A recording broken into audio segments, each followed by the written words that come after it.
Welcome back, ladies and gentlemen. I'm Marcus Aurelius, and this is more Worlds of Magic Beta Preview. It was such a hit, and some people had asked me to do more of it, so I figured, why not? Why not give the people what they want? And since my last episode, there has been 2 updates to the game. I know this because Steam has reloaded it for me twice. There could have been more, but 2 that I'm aware of. However, the changelog doesn't state anything about them, so I can't quite tell you what has been changed. My original intention here was to show you a bit later in the game when I had more troops and more magic, and show you some battle magic and some city battles or something neat like that. Problem is, I can't seem to do it. What happens is I have this fatal bug that at some point within, let's say, an hour of playing, all the troops just don't move anymore. You can select them, you can end turn, you can do everything else, but you cannot move troops. And that happens for the AI players as well as me. Don't know what the cause of it is, but maybe we'll be lucky enough and it'll happen now so that I can, if the devs are watching, they can see I can read what the, you know, the bug fixy console down here that tells you what's going wrong. So I also upped the graphics a lot. I had it on fastest before, now I have it on good. It seems that even with my recording software, everything is still running well, so hopefully it will stay that way. I've had some time to think and mess around here, so what I like here is Pangaea, which is one big continent for Prime, but it doesn't make a lot of sense for me for Air, since Air is supposed to be a bunch of little islands, so I set that to islands. And then Shadow, I've never actually seen it, but how about 2 continents, and that's fine. Let's put 4 opponents, so we have a really good chance of seeing one of them, and let's set the world size to tiny, so we have a really good chance of seeing one of them. Faction, there is now the Grey Elves, who were there all the time, but you just couldn't see them, and the Draconians. And I will do both of them for you, but right now let's start with the Grey Elves, since I have a little bit of experience with them. I tested with them. So for my Sorcerer Lord, ooh, we can change our flag color now too. Very cool. I'm going to go with Neve, or Neve, because I want to show you some differences with her. And her discipline is basically that she's lucky. That's her only skill. But she has a ton of magic. And we'll stick with blue. Why not? Blue's fine. Well, she's kind of purpley. So how about purple? Okay, cool. So she has tier 2 spells. Not in this field, though. Let's go with Static Charge. Or actually seizures. And then, so in water here, she has 7 tier 1 and 2 tier 2, which is really cool. And they have icons now. Some of these did not have icons before, and now they all do. So I just want to say, these guys are working on this game. I mean, they are adding things left and right, which is really cool. I also want to shout out to Jan, who has been commenting in the comments of my YouTube videos. He I'm not sure if he's a developer or a publisher or a marketing guy, but he represents this group and he's been answering questions and generally just being a helpful guy. So thank you very much, Jan. I really appreciate it. I mean, how often do we get representatives of actual game developers on MarcusAureliusLP? Not very often. So that is really awesome. Moving on, we get 7 of these 8, so I'm just going to go with these 7 real quick. I'm not going to tell you what they are. It's not important. But then for these tier 2 spells, I like Summon Nagas, because it's a summon unit, which is really cool. And I did like Prosperity before. Let's see, is there anything...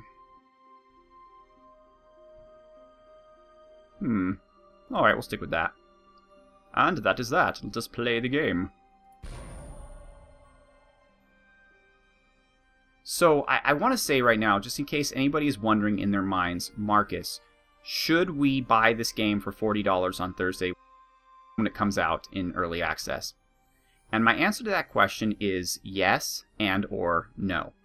And what I mean by that is, if you know what you're getting into, if you understand that you are going to be purchasing a game in progress, a beta, that is, it might be many months before it's actually finished with all of the features and whatnot, and you're okay with that, and you want to be part of the process of refining it and making it better, then my answer to you is yes, absolutely buy the game. If, however, you're one of those people who believes that a game should be ready to play and you just want to play it and have fun, and you don't want to worry about any bugs or any features that aren't implemented yet or anything like that, then of course I think you should wait until the actual release of the game to purchase. So that's my opinion on that. I can't really speak to it because I kickstarted the game, so I think at the end of the day I ended up spending substantially less than you would by buying it now. We began in this little peninsula here, and I can already tell that things have changed just since I played last night. You've got this kind of dark shadow and then the black fog of war. It's kind of like a star-shaped. The graphics seem much smoother for some reason, especially the oceans. This is, overall, I feel like the graphics have been completely overhauled. Now there's this weird kind of clipping outside of this box. But other than that, it looks really, really nice. So, good show. Good show, Worlds of Magic. So let's do our thing here. We have our 2 troops. Let's, oh, and I'm going with the Master of Magic style. I'm going with the left-click everything mode. The cool thing about the Grey Elves is they start with an archer unit. You can get archers with the Highmen. It just takes a while. You have to build a stables. Ooh, and it looks like the little teleporters now have little thingies underneath of them. That's, he just, doesn't it, am I just tripping out, folks, or does the graphics look much better than the last time? I don't know. Nice. It's very nice. I'm cruising at about 120 FPS too, so that's not bad at all. So here is my lovely Grey Elf city. I don't think these little boxes are intended to be here. I learned a few things between the last time I did this and now. One is you have villagers here to assign to things. And so right now I am producing +8 food. So we can take away some farmers and give them to workers. Now I'm producing +5, as you can see. And producing things will become easier. So I like to load up on production to start out with. It looks like I'm going to get 2 of these guys. And no research. Because research doesn't do anything for me in terms of exploring the map, which is what I want to do in this beta. So now the question is what I want to produce. Well, I would like to gain some population. That's one thing, those lost tribes that we found last episode, very important. Because you start with 4,000 population and the lost tribes give you 1,000. So you figure you find 2 of those things and you've already added 50% to your population, which means more of these little guys that you can make producers or researchers. And of course they can become rebels. So with my additional producers, now a granary is only 12 turns, which I think is awesome. So I'm going to go ahead and build a granary. And after that, I'm going to build a shrine. Not units this time. And they have cool little buildings, very nice.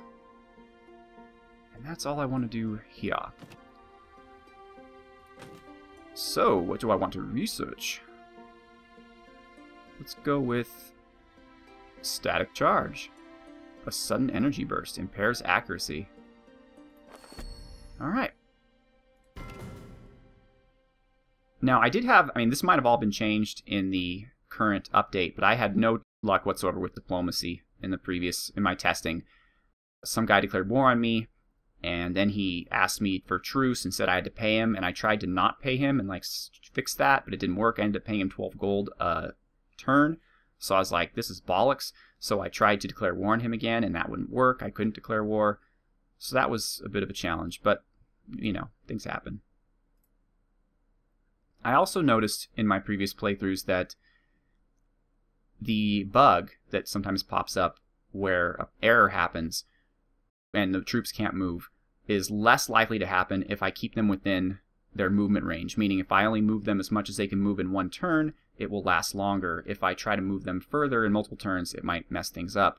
I notice, however, that the bug console has disappeared here, so hopefully I would like that back, honestly, so that I could tell the developers if I catch anything in what it says. So, but anyway, moving on. Let's teleport. Let's see where that takes us. Already the presentation is so much smoother. They've done a lot besides just updating a few things and adding a faction. I can honestly say this is like 10 times the game it was in my last episode. So, fantastic.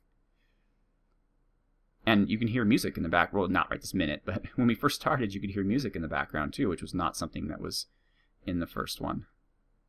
I think we're out of movement. I still think the names move really fast here. It's like zoom, zoom, zoom, zoom, zoom. But other than that, you know, quite good.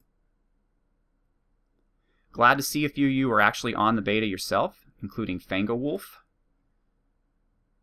Fango, I agree with what he said. He said that this game has really good bones. That is to say that the structure of it is really solid. And like myself, he is excited that the developers, as they add more and more things, will improve it even better. I'm sensing that this is going to be one of those situations where over time this game is just going to take on a life of its own and become better and better and better.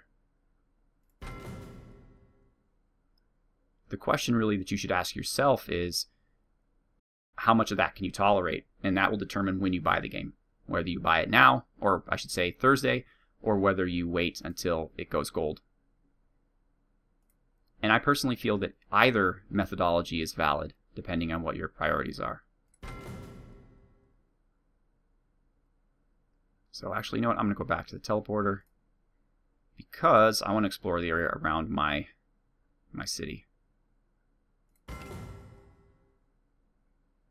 One thing to keep in mind is you want to make sure that you are growing in gold and food. If you get negative food or gold, your units will desert you. And that is a very bad feeling. What? Apparently an enemy is standing on the teleporter. Well, let's give it a look. Oh my. Okay, so we have 2 units of Nagas and a unit of Raiders and a unit of Marid. Let's take a look at these guys. So a Marid is like a fish man, and he has, he is a rough customer. 17 to 27 melee, 11 fortitude save, 10 reflex save. No ranged attack, which is good for us, but he moves fast and he has a high armor class and almost 100 hit points. We are going to get rocked, ladies and gentlemen. We are going to get rocked like a hurricane. The Nagas, 86 hit points. They're pretty solid too. Nice character design. Okay. And a Raider. Oh, okay. Kind of reminds me of Warcraft 1. You know, orcs versus humans. And they're pretty weak. Or at least the weakest of this group of monstrosities we have against us. But we have archers. Let us use them. Nice. Okay. 6 damage. Nothing to sneeze at. The druids, who are my initial melee unit, are pretty weak actually in melee, but they do have some abilities.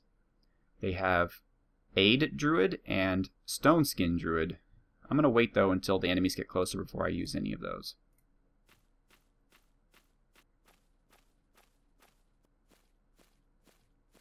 Now, it's been confirmed by Yan in the comments that the units are not like Age of Wonders. And what I mean by that is, if you, say in this Raider group, if you kill 2 of the Raiders, the unit is half as effective. It's not like Age of Wonders where even if there's only 1 guy left, it's still completely fully effective, which in my opinion is a superb system for this kind of thing, and it makes it more tactically interesting. I kind of really dislike that about Age of Wonders 3 and how it's the goal in that becomes to kill a unit outright. You know, you don't want to just wound units, and so splash damage and things like that are completely irrelevant because you just want to laser focus on 1 unit at a time. Whereas with this game, you know, you might strategically decide to weaken a unit but not actually take it out.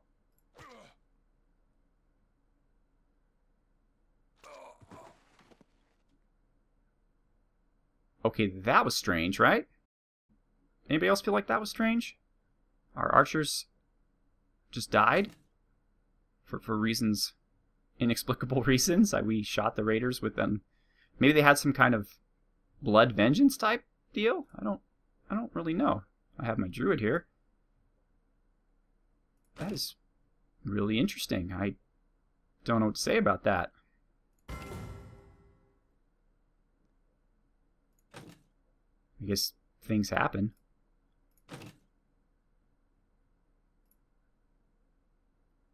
Not sure what though. Let me take a look here. Let's look at the Raiders again. Skills, advanced.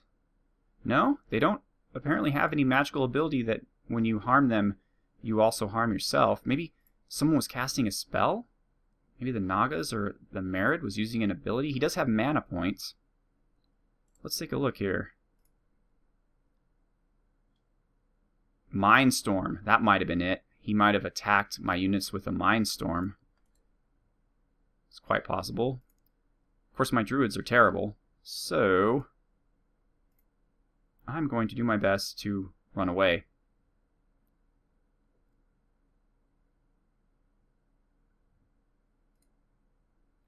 Can I? No. Not an option, running away. Still not an option? Okay. Well, fine then. I guess we're not running away.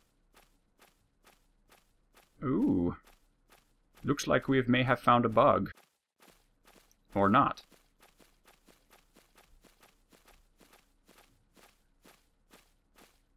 Okay, we're getting a little wacky, but that's okay. Wacky's good. We could still move the battle map, but these guys are pretty much just going off on their own. Okay, fun. And apparently pulling up the menu, unfortunately, doesn't appear to be working either. Okay, well, you know, again, beta. They just added a whole bunch of new features. This stuff kind of happens. Normally what I would do at this point is I would go back to the menu, but since I cannot, I'm going to have to stop the recording a little bit early. So once again, this is Marcus Aurelius, and this is Worlds of Magic, the beta. I'm very impressed with the changes that have been made just since 2 days ago, so I can only imagine what things are going to look like on Thursday and in the weeks to come. Thank you once again so much for watching. Have a good one.